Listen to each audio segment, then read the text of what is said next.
Good morning, everyone. Thanks for joining us here. Thanks very much to Mr. President Jean-Luc Chameau, who's joined us.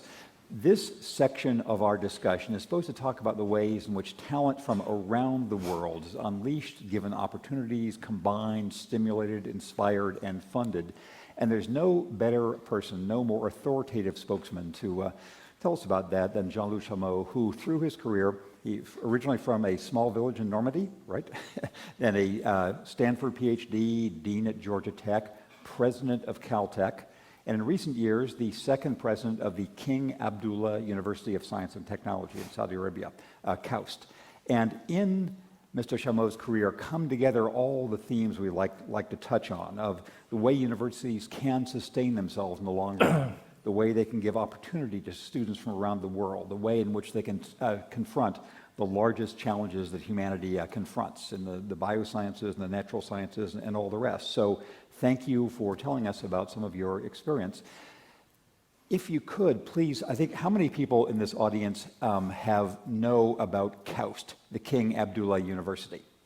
It is some, but not everyone. And perhaps in the audience watching online and elsewhere, everybody may not know. Tell us the story of KAUST, why it is there, and why you, as the president of Caltech, arguably, the commanding heights of world science, why you decided to spend the next stage of your life there. Okay, very quickly.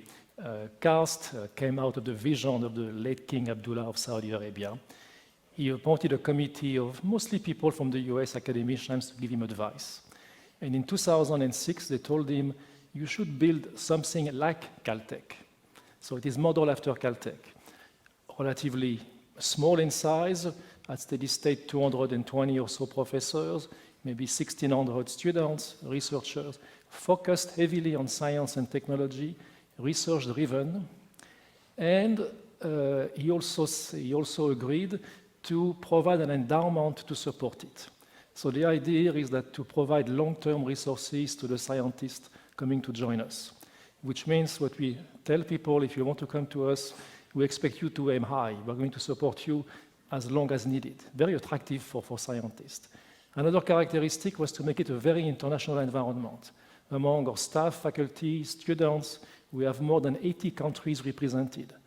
Middle East, Saudi Arabia, Europe, the US, Americas, China, Asia, you name it. I'm going to interrupt your description for just a moment. We have a brief video we can run in the background as you continue your description. And associated with all that also is to go beyond research, to go into innovation. So we are building a research and technology park associated with the campus, and we have many partners, including Boeing, by the way, is already a partner in our park. So it is also a community, so I realized very quickly that I was the mayor of a small town as well as the president of a university. So this is what we were about, opened in 2009, and because of the kind of people we were able to attract, I think it's getting very successful very quickly. In fact, in a modern history of universities, I don't know of one which has been rising so fast in terms of what it is accomplishing. So very exciting undertaking. Why me? Maybe because I was not old enough to retire, and I wanted to have one more great adventure in my life, in my wife's life. We felt it was something of a historic nature. So having had the chance to be the president of Caltech and help launch something that is modeled after it, I found to be exciting. So let me ask you something about having a university of this sort run by the former president of Caltech in a country like Saudi Arabia, with all of the aspects of Saudi Arabia we know about. The background would be in the 1800s, the sort of center of scientific innovation was still Europe, in the British Isles. Since the early 1900s, it's been the United States with our great research establishment here. As countries, I'm thinking in particular of China, have tried to set up contending research centers, often they've been frustrated in one way or another. How should people from Western academic perspectives think about what's working in a country like Saudi Arabia and what is not working to have high science there? It is clear if you look especially at Asia, but also in the Middle East as well, there have been quite a number of new universities being created in recent years. And I think some of them are going and are doing very well, some much less. It's highly a function of the way they are created, their sources of funding, You get one great example would be in Hong Kong, HKUST, which after 25 years really is quite a success. The case of KAUST, and I can compare it to others in the Middle East not doing very well, is very special because I said we have an endowment which allows us to sustain the university, the small town, and people feel that they can have impact because they have the resources to do their work. You know, when I was at Caltech, most of my colleagues were spending 40%, 50% of their time just writing proposals. After the teaching, after traveling and so on, they had almost no time to be in their labs. Our faculty can be in a lab with their students. So you mentioned the distinctive feature of KAUST being its endowment, which allowed it to do things some other universities can't. Give us a perspective, if you would, of the overall prospect, both in the United States, as you can speak with authority, and worldwide, of funding for basic scientific research in general. I think there's a widespread perspective in the United States that funding is falling behind, we're not investing in the ways we should. How do you, having seen it every place, think about the prospect of funding higher ed? You know, when I was president of Caltech, and it's only a few years ago, the university was receiving 55% of its funding from federal grants. So I think it is the highest percentage in the US. So it is true that over the past 10 years, funding has been harder to obtain for faculty, for researchers in universities.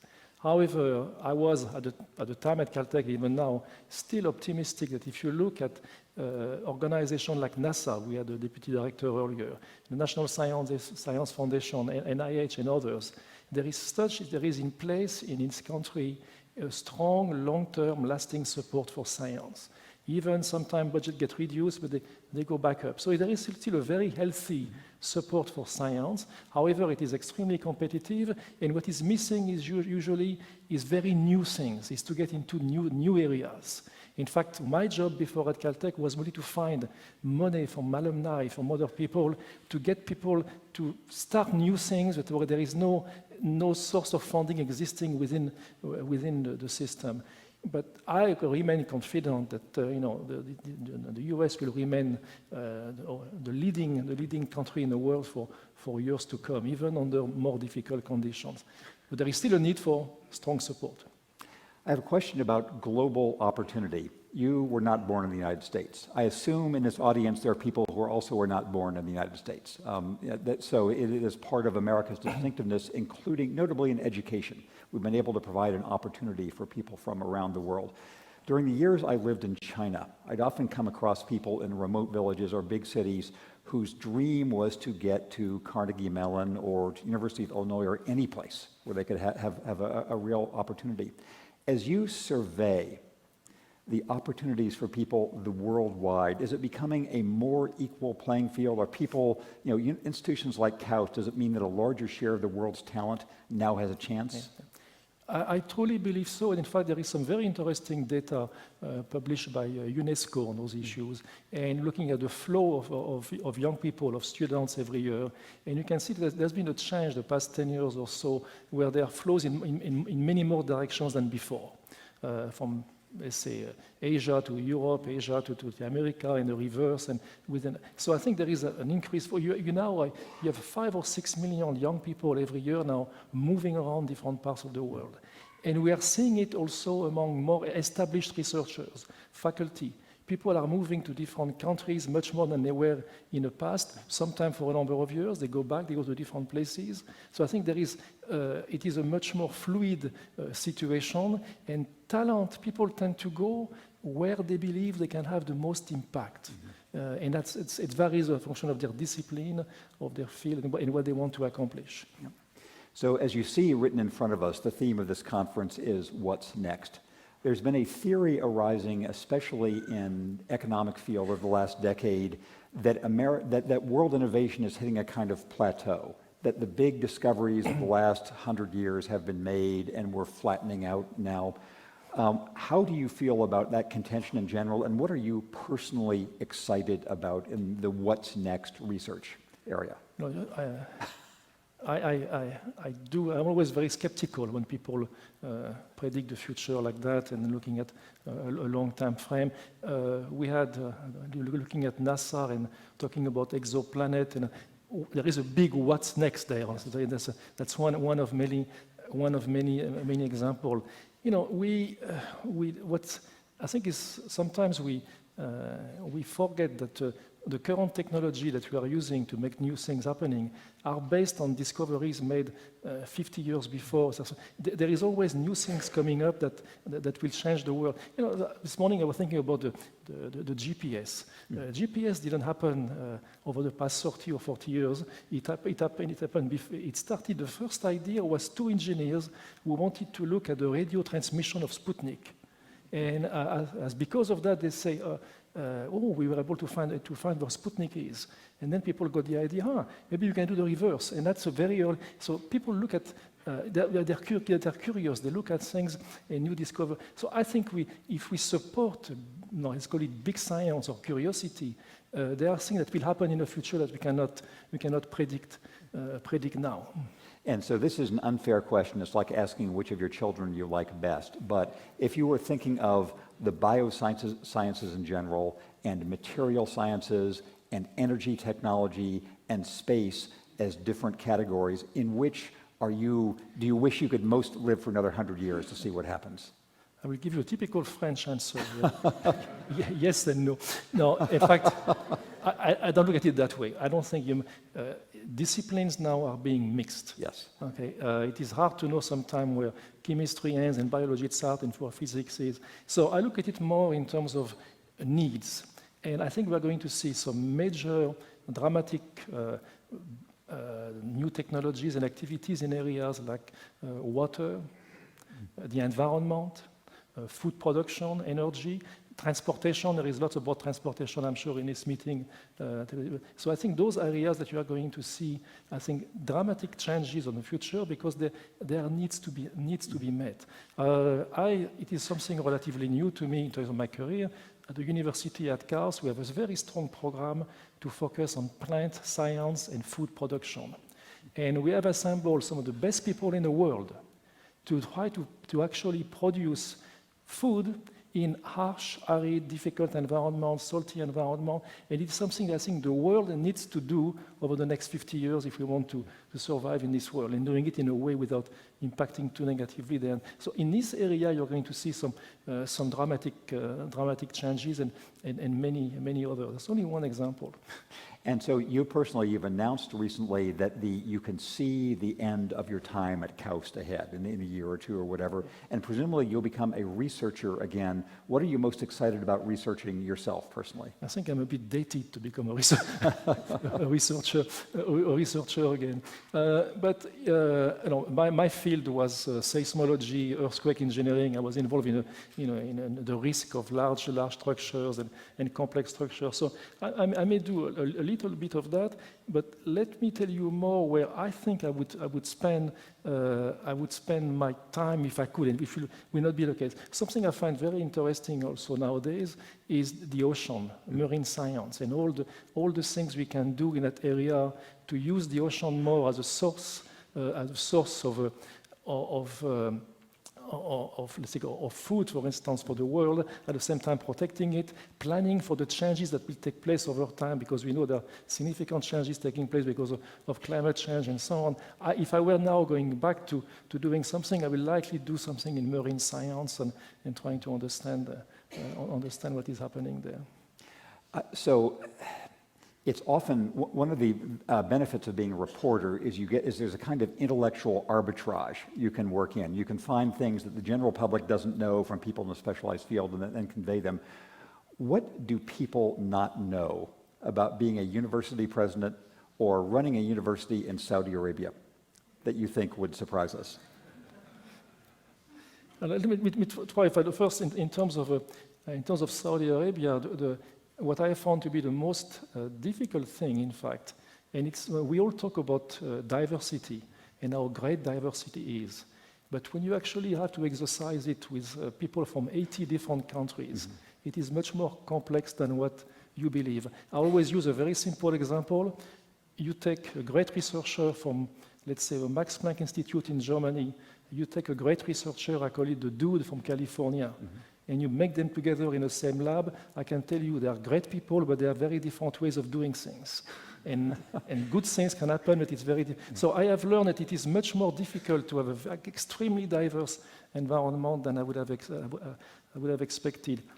I think in terms of a university president or a provost, for that matter, when you run universities, I think what you find the most challenging, it does surprise you even if you are prepared for it, is how many different stakeholders you have and their different views as to what your job is about and what the university is about. And it's very, very difficult to manage for any university, being a private or a public one. So I'm going to ask one more question of Professor Chameau, and then I'll invite questions from the audience.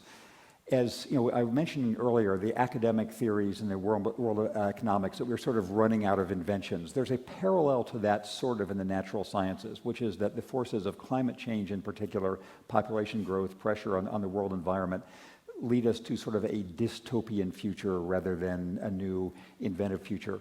As somebody with long experience both doing research in and managing natural science research, what is your optimism versus pessimism balance of the world dealing with what's next?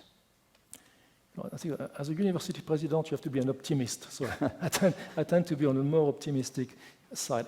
I think we are starting to discover what the impact of climate change can be. We are starting to learn. Let me give you again an interesting example related to marine science. I didn't know it until a few years ago, but the Red Sea, where I am located now, is a very warm sea. In fact, it is an unusual one where the temperature is increasing with depths.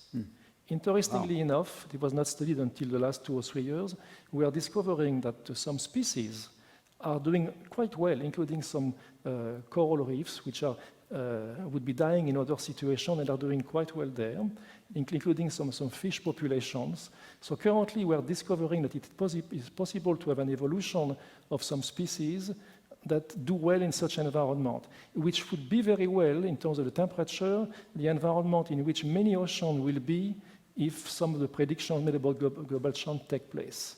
So we're learning those things, and I expect as we learn them, we will likely find ways to try to support the world and do some, let's call it geoengineering, that would really allow us to keep doing well even under those. I'm an optimistic that many things can be improved in that area and others. Let me give you another example, which I find to be interesting. The last 15, 20 years, we've been all excited with the new way we're trying to save energy in buildings, like using LEDs, for instance. Over the next 10 years, I think you're going to see LEDs disappearing, okay? And they're going to be replaced by laser-based lighting. So laser-based lighting replacing LEDs? LEDs, and there are lots of significant. The Nobel Prize last year in physics was awarded for that kind of work, and there is lots of interesting. We do a significant part of that work at KAUST. There is a very large program at the University of California, Santa Barbara, in that area. They're not the only one. So we're going to transform in a much more efficient lighting system, much less of energy. In addition to that, the lighting system will become, you will not use Wi-Fi anymore, you will use Li-Fi. The information will be transferred not by photons, okay? Yeah. 200 times faster than Wi-Fi. So those changes that are around, and this is not the impossible, it is the possible, it is on the horizon, okay? So there will be all kinds of things of that type that always make me think that technology will not solve everything, but I think we can do many things that will help us survive, I believe. Great, thank you. So who has a question? So our yes, here, yes. Hi, I'm Pierre Veloff. I work at the French consulate around the corner and at the trade office, and because I come from a small village in Normandy, I'm feeling compelled to ask you a question. It's our observation at the consulate that we see more and more R&D project and innovation and engineering coming from the States to Europe, and obviously I would know more about France. What is your perspective on the innovation, R&D, and engineering landscape in Europe, and more specifically France? Yes. I will try to answer. I've spent quite a bit of my career and time also involving with helping startups, new companies being created. I was doing that in Atlanta, in California, and I have now some experience also in Western Europe. And if you look at countries like the UK, France, Germany, Switzerland, you see many more new companies being created in a US model, okay? Especially obviously by young people. Mm-hmm. And France, surprisingly, the last few years have done extremely well in that area. The big difference is still, maybe it's a state of mind, is that in the US, especially in California, also the Boston area, people create a startup and they take a very global view right away. They want to make it grow very quickly. And the Europeans are much more cautious in the way they look at those things. So there is not the same drive that I see in the US. But I think it's an interesting, because 10 years ago it was not the case. I didn't see that many new businesses being started, especially by young people in Western Europe, and now it is the dramatic change taking place, maybe reflecting the economic situation too. Yeah. Thank you. Yes. Hi, my name is Amanda Felt, and I'm from University of Chicago. I'm wondering if KAUST partners with any academic institutions, and if so, what's your criteria and what is it that you're working on? Yeah, it is a very good question. In fact, it's very interesting for me, because the university by design is, as I said, relatively small. And when you are small, you have to focus on a number of things to be very good at them. So, but usually you require discipline that you don't have, or you're not very. So we have about 25 to 30 partners all over the world, including in the US, quite a number of universities, and it is part of our culture. So there is an international DNA of having people from all over the world on the campus, but also we encourage our faculty to work with people at other universities and corporations all across the world. And it is not only the US, it's Western Europe, Asia, Singapore, and I think more and more it is the case. If you look at 20 years ago in the US, when faculty or researchers were publishing papers, only about 10 to 15% of their papers had co-authors from people outside the country.